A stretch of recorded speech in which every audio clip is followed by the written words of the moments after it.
में हम surface tension and surface energy के बारे में पढ़ेंगे। आपने देखा होगा कि आप एक कॉटन बर्ड को पानी में डिप करोगे तो जैसे ही आप टच करते हो पानी ऊपर राइज करता है, पर यही पानी अगर लोटस की लीफ पे है तो वो लोटस की लीफ को वेट नहीं करता, रेदर एक बॉल के शेप में मतलब ड्यू के शेप में रह जाता है। या पानी लीव्स पे हो, प्लांट की लीव्स में भी पानी ड्रॉप के शेप में ऐसे साइड में पड़ा रहता है, लेकिन अगर यही कॉटन होता, अगर एक कॉटन का पीस होता या कपड़े का पीस होता, पानी आते ही पूरा स्प्रेड हो जाता, ड्रॉप पड़ते ही पूरी स्प्रेड हो जाती और एब्जॉर्ब हो जाती। प्लास्टिक पे भी पानी अगर पड़ता है तो वो थोड़े थोड़े एरिया में एकमलेट हो जाता है रेदर देन स्प्रेड होने में एंड एब्जॉर्ब होने में। तो ये प्रॉपर्टीज़ इतनी डिफ़र क्यों कर रही है? कोई ऑब्जेक्ट पानी एब्जॉर्ब क्यों कर रहा है, कोई रिपेल क्यों कर रहा है? जैसे अगर आप खाना खाते हो, अगर कुछ ऑयली खाना है तो ऑयली खाने के बाद अगर आप सिर्फ पानी से हाथ धोने जाओ तो ऑयल साफ़ नहीं होता, आपका हाथ स्टिल ऑयली रहेगा, क्योंकि पानी ऑयल के ऊपर ड्रॉप्स बनाता है लेकिन ऑयल के साथ मिक्स नहीं होता। ऑयल एंड पानी, अगर आप एक ग्लास में पानी लो, उस पर थोड़ा ऑयल डालो, डेंसिटी पे डिपेंड करता है, पर मोस्टली ऑयल्स पानी के ऊपर फ्लोट करते हैं, मतलब ऑयल और पानी मिक्स नहीं होंगे। इसी के कारण आप हाथ धोते हो तो पानी से ऑयल जाता नहीं, आपको साबुन मतलब सोप या डिटर्जेंट यूज़ करना पड़ेगा, मतलब साबुन से आप अगर हाथ धोओगे तब जाके वो ऑयल निकलेगा। ये सरफेस टेंशन पानी की प्रॉपर्टी, मतलब कोई भी फ्लूइड की रेदर, नॉट पानी, लिक्विड की प्रॉपर्टी है ये सरफेस टेंशन, इसके कारण होता है। सरफेस टेंशन होता क्या है? पहले इसके बेसिक रीज़न के बारे में डिस्कस करते हैं। जैसे अगर कोई ये बकेट है, अब इसमें इस लेवल तक पानी भरा हुआ है, ठीक है, इस लेवल तक मानते हैं पानी भरा हुआ है, इसके ऊपर एयर है, ये एयर है, नीचे पानी भरा हुआ है। तो अब इसके सरफेस के पास क्या होगा? ये मॉलिक्यूल्स बना दिए,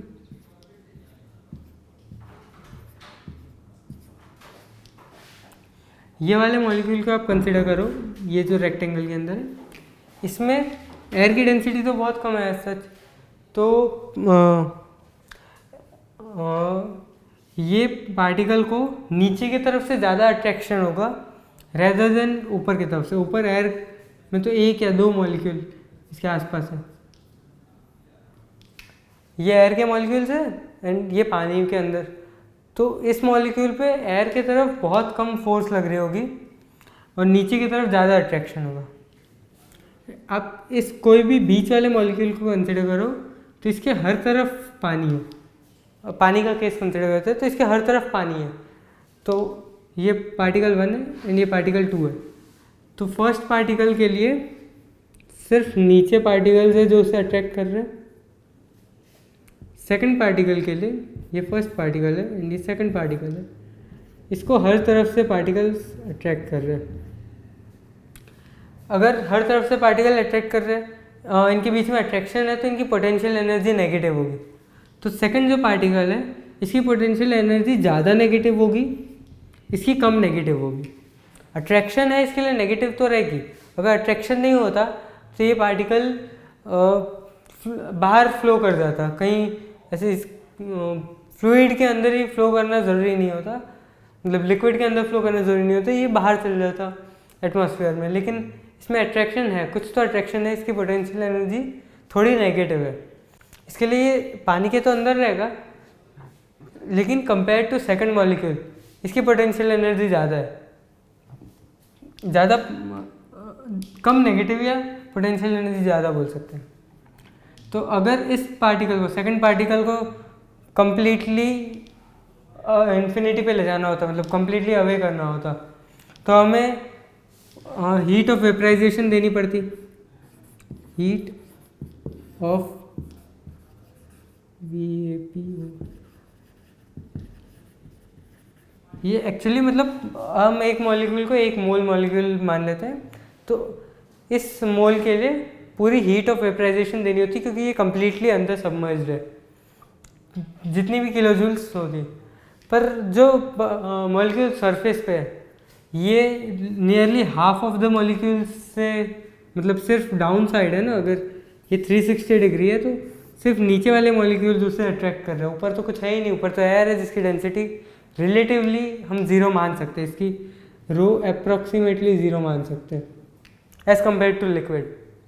तो सिर्फ नीचे वाला का ही अट्रैक्शन है, तो इसके कारण जो सरफेस एनर्जी है, इस सरफेस पे जो भी मॉलिक्यूल्स हैं उनकी जो एनर्जी है वो nearly half of heat of vaporization होती है।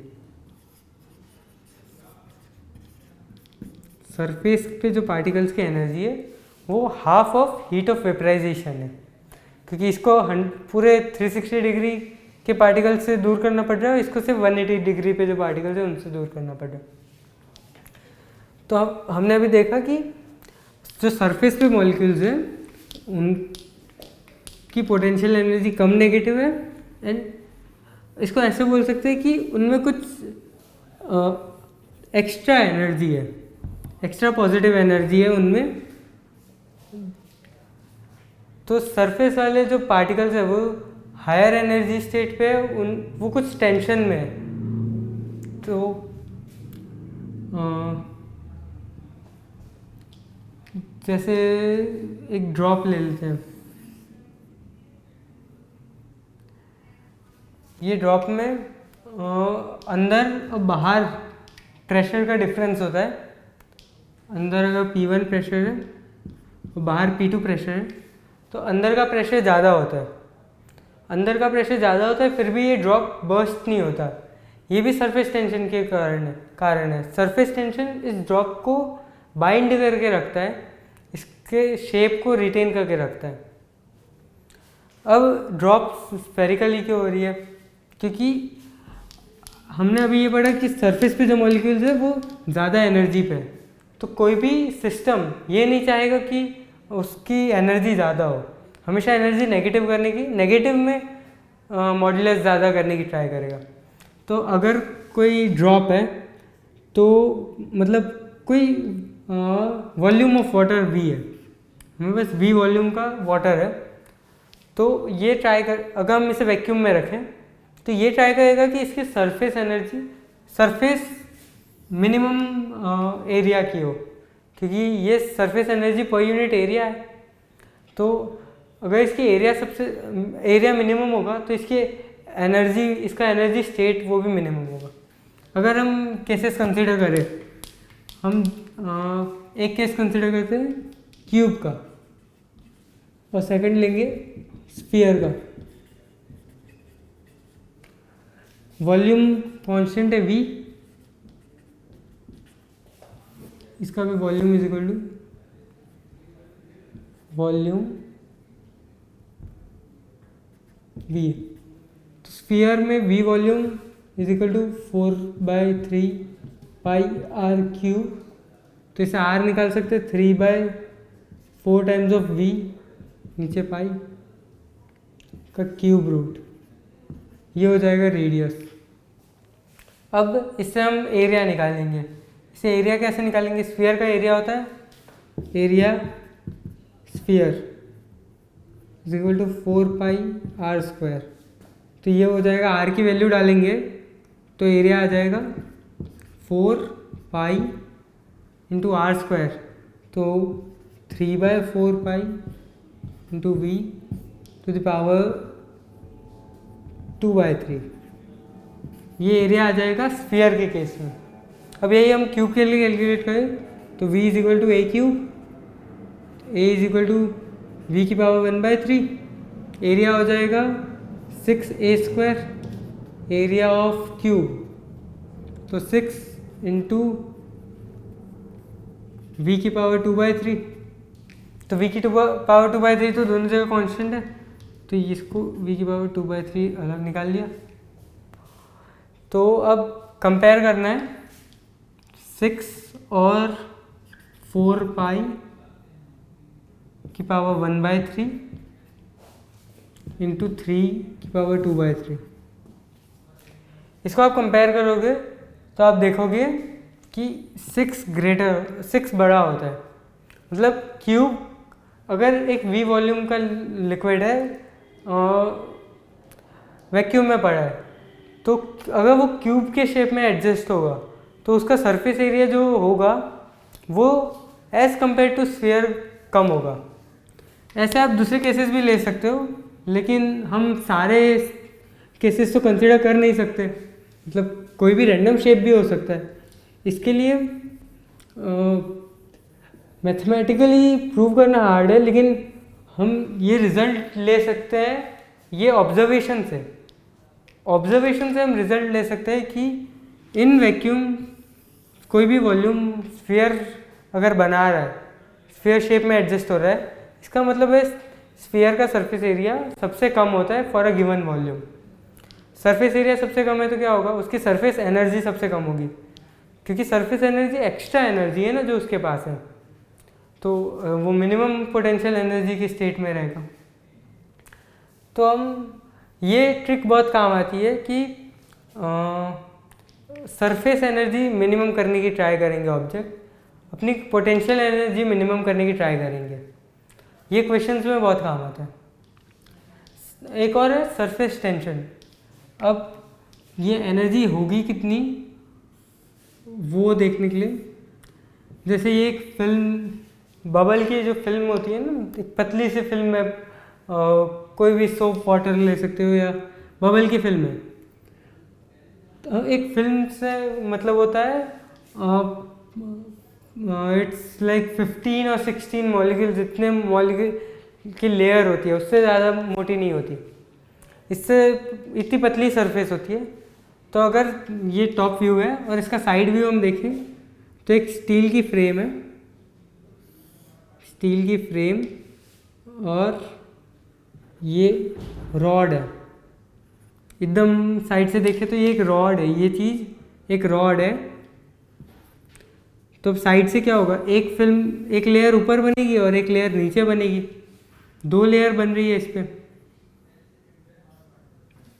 यहाँ पे हमने जो बबल्स ब्लो करने का होता है उसे हम क्या करते हैं, सोप में डिप करते हैं एंड ब्लो करते हैं।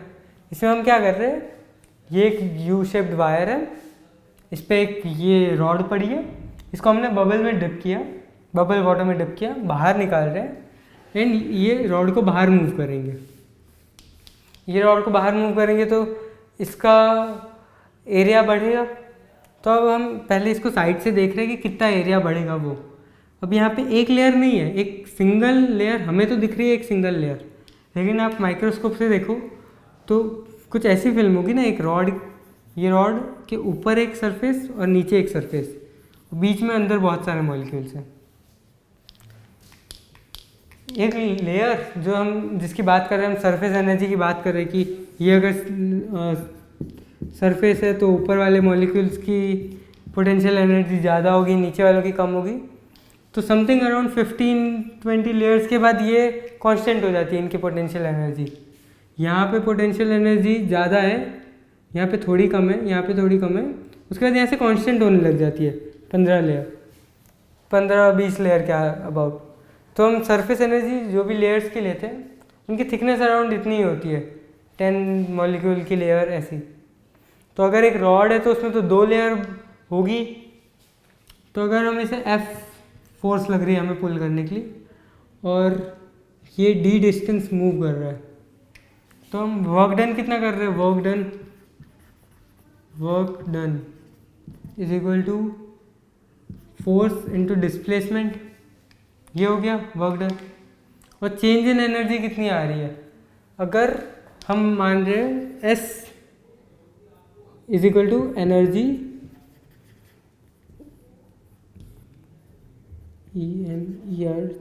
एनर्जी पर unit area, S is equal to energy पर यूनिट एरिया हम मान रहे हैं। तो फोर्स, ये तो वर्क डन हो गया। अब हमारा एरिया कितना बढ़ जाएगा, D डिस्टेंस मूव करेगा और ये लेंथ L है, तो यहाँ पे समवॉट ये आएगा, ये एरिया हो जाएगा D इंटू L का ट्वाइस, क्योंकि 2 लेयर बन रही है ना, एक लेयर नहीं बन रही, ऊपर भी लेयर बन रही है, नीचे भी लेयर बन रही है। अब रॉड को आगे मूव करोगे तो 2 लेयर साइमल्टेनियसली बन रही है। तो इतना एरिया हमारा बढ़ा इंटू एस एनर्जी पर यूनिट एरिया जो हमें देना पड़ा। तो इतनी एनर्जी इस लेयर की इंक्रीज हुई और ये एनर्जी हमने वर्क करके सप्लाई की है। हम फ्रिक्शन तो मान नहीं रहे, आइडियल केस ले रहे हैं।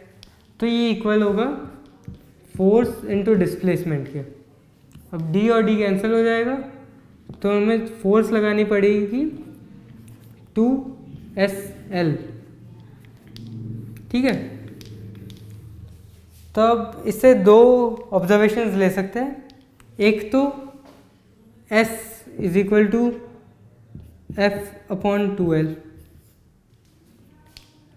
और F इज, ये दो इक्वेशंस हम लिख सकते हैं। F is equal to 2SL। ठीक है, तो इसमें क्या दिख रहा है, इससे हमें पता चल रहा है सरफेस एरिया जो हमने एनर्जी पर यूनिट एरिया डिफाइन किया, that is equal to force applied पर यूनिट लेंथ।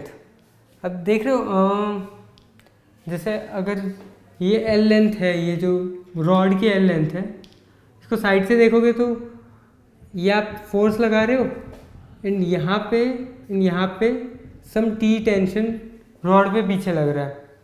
ठीक है, ये पीछे लग रहा है एंड एफ आगे लग रही है।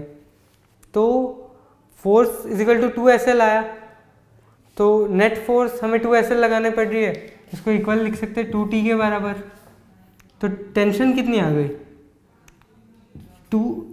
टेंशन आ गई SL के बराबर। दिस इज एनर्जी पर यूनिट एरिया S जो हमने लिया था इनटू लेंथ। तो हम ऐसे बोल सकते हैं S is equal to tension by length.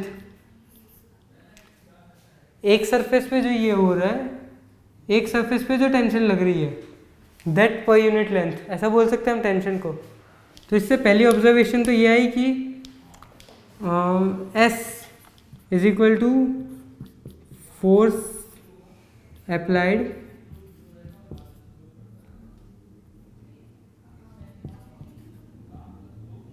पर यूनिट लेंथ।